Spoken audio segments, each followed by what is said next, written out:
I don't know how to explain it.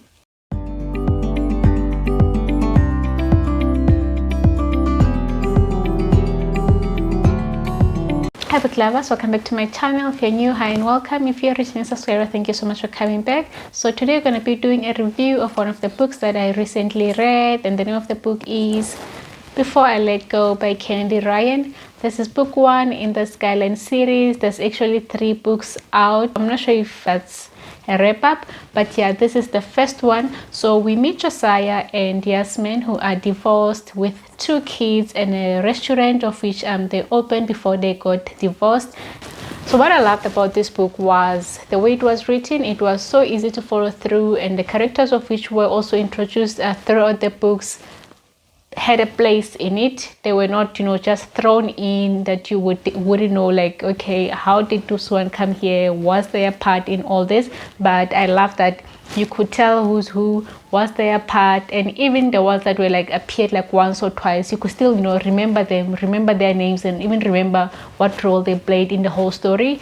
And the other thing that I loved was the dual point of views, of which gave Yasmin's side of the story, also gave Josiah's side of the story.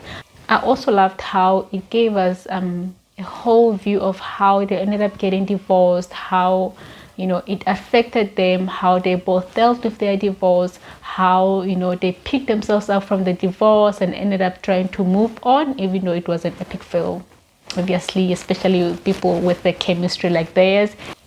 And what I also loved was how it was able to mix the past and the present together, how they were able to explain how they got to where they are now, how everything unfolded, of which led them to them living the life in which they are currently living. I don't know if it makes sense, but maybe there's a word even for it. But yeah, I also loved that. And the last thing of which I loved is the way in which the smart in this book was so perfectly put, how everything just made sense. There are those kinds of books where you're busy reading where you're like, this wasn't really necessary. They shouldn't have put in the smart in there. Like, the book could have been fine without it. But with this one, it was to be expected because of the way our main characters were acting, how their feelings towards each other were so revealed, were so open. It was known to me, the reader, besides them themselves, obviously. But anyway, yeah, I loved the smart in it. It didn't, throw me off, like make me want to throw the book away and just say, oh girl, you shouldn't have put the smart in there. But anyway, it was one of the things of which I loved. And then coming to the things of which I didn't love, there's just one part of which I would say that one kind of felt like Yasmin was gaslighting Josiah, if that is the correct word, because there's a part where they start going through each and everything that happened in the past. They're talking it out, and let's just say the way that Yasmin put it, it seemed as if somehow she was sort of making him feel as though it was partly his fault. Okay, I understand maybe it was partly his fault, but I don't know how to explain it. I don't know how to explain it without, just using the word gaslighting and saying that it felt as though the way she put things when they were trying to resolve them, she was sort of blackmailing him into coming back into the family, like, showing him all the things, like, oh, all this time I was thinking, I don't know, maybe it's how it's supposed to be, but I felt like it wasn't right.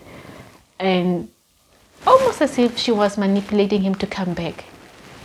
I don't know if it's just me or if there's anyone else who felt like that, but if you do, if you do remember that part, please let me know what did you think about it, because I'm struggling to put words into how I felt about it and how she handled the whole situation after they had to make a decision whether they're going to stay together or not. But anyway, yeah, that's just how I feel about that part, and that's one of the things of which I didn't love.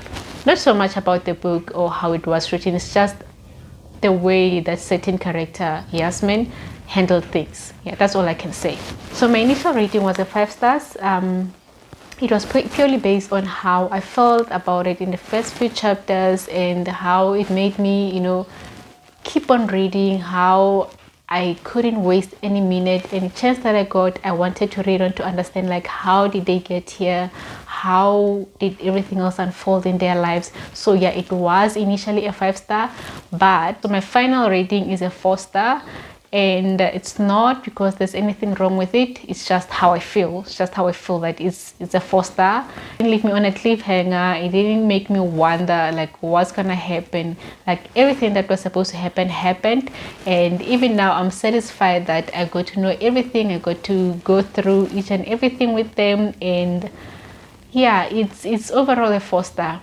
They're smart, the point of views, the writing style, the fast pacing, and like the way in which they were able to sort out through their issues was lovely for me. So I highly recommend this book for anyone who love black romance, who love slow burn, who love the second chances, and a single there trying to move on, but epically failing because he can't stop thinking about his ex-wife, and the ex-wife trying to move on because the ex-husband has moved on, but even she failing because, well, the whole idea is just for her to move on, just to show the ex-husband that she has also moved on. So yeah, I highly recommend it if you love those kinds of tropes or the kinds of romances. And yeah, if you did read this book, please let me know what you did think in the comment section, and don't forget to like and subscribe for more bookish content. Thank you so much for watching.